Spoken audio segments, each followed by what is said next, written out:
Baik, Assalamualaikum warahmatullahi wabarakatuh. Hamdan syukran lillah, salatan wassalamun ala rasulillah, amma ba'. Baik rekan-rekan, saya ingin melanjutkan materi terkait dengan hukum acara perdata, di mana pembahasan kali ini masih seputar persiapan menjelang persidangan atau persiapan persidangan, yaitu kita harus ketahui ini ada istilah sita jaminan ya. Jadi dalam hukum acara perdata ada istilah sita jaminan. Dalam buku Dictionary of Law ya, ini kalian sebenarnya harus buka-buka buku ini karena buku ini jadi salah satu banyak jadi referensi dalam konteks ilmu hukum ya.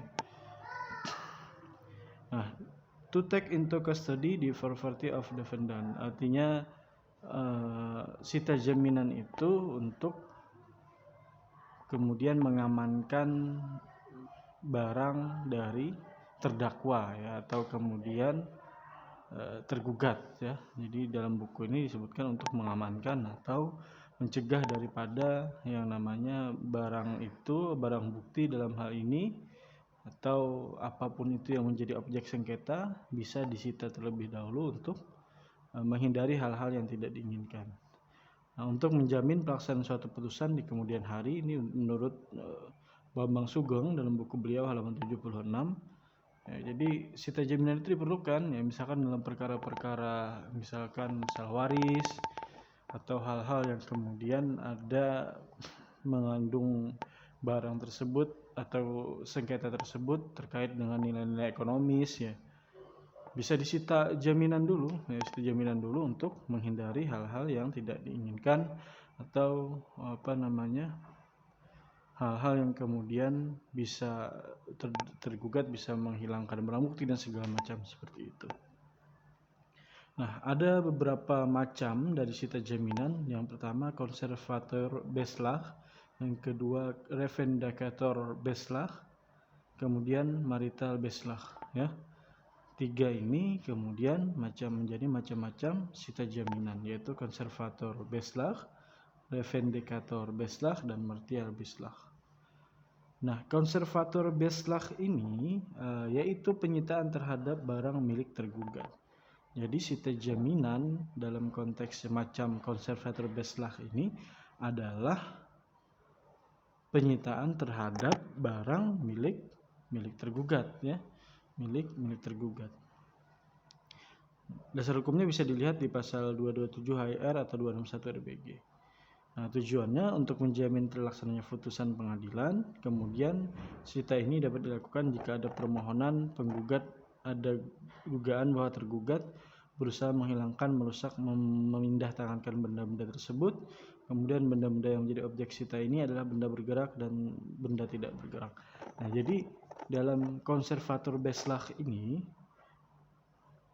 permohonan ya, ada permohonan dari penggugat ya, ada permohonan dari penggugat karena dikhawatirkan atau diduga tergugat ini bisa saja dia menghilangkan, merusak atau memindahtangankan benda-benda yang kemudian jadi objek sengketa. Ya, kemudian benda-benda yang menjadi objek sita ini adalah bisa benda bergerak ataupun tidak bergerak. Jadi bisa disita jaminan dulu. Setelah sita jaminan ini belum berlangsung persidangan ya. Jadi apalagi putusan itu masih sangat jauh. Ini masih dalam tahapan persiapan persidangan, bisa dimohonkan sita jaminan. Dan konservator beslag ini adalah terkait dengan penyitaan terhadap barang milik tergugat.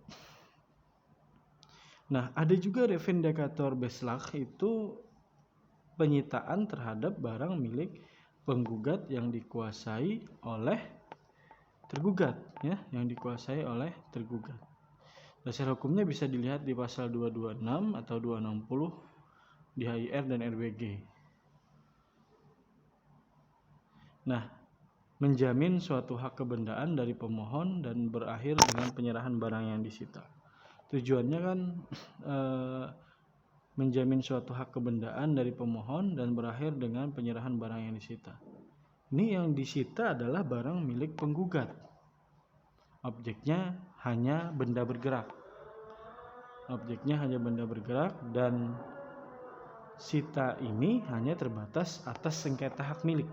Jadi bila ada sengketa hak milik boleh disita, atau kemudian ada istilah revendicator beslag, yaitu penyitaan terhadap barang milik penggugat. Nah, nanti kan barang itu kemudian setelah hak milik diputuskan maka bisa diserahkan kepada yang diputuskan hakim memiliki kekuatan hukum hak miliknya, seperti itu. Yang terakhir ada martial beslag, yaitu sita yang diletakkan atas harta perkawinan. Sita dapat dimohonkan dalam sengketa perceraian, pembagian harta perkawinan, pengamanan harta perkawinan. Marital beslag ini istilah daripada kalau kita bisa istilah harta gini ya, bisa disita terlebih dahulu jika ada permohonan untuk mengamankan pembagian harta perkawinan atau diamankan dulu harta perkawinan. Ini marital beslag. Itu demikian yang dapat saya sampaikan terkait dengan sita jaminan. Jadi dalam hukum acara perdata, sebelum adanya mulai persidangan, ada persiapan persidangan. Salah satu mekanismenya adalah adanya sita jaminan. Demikian yang dapat saya sampaikan, semoga bisa jadi manfaat dan bisa lebih digali lagi, dan semoga banyak membawa kebaikan. Subhanakallahumma wa bihamdika asyhadu an la ilaha illa anta astaghfiruka wa atubu ilaik. Assalamualaikum warahmatullahi wabarakatuh.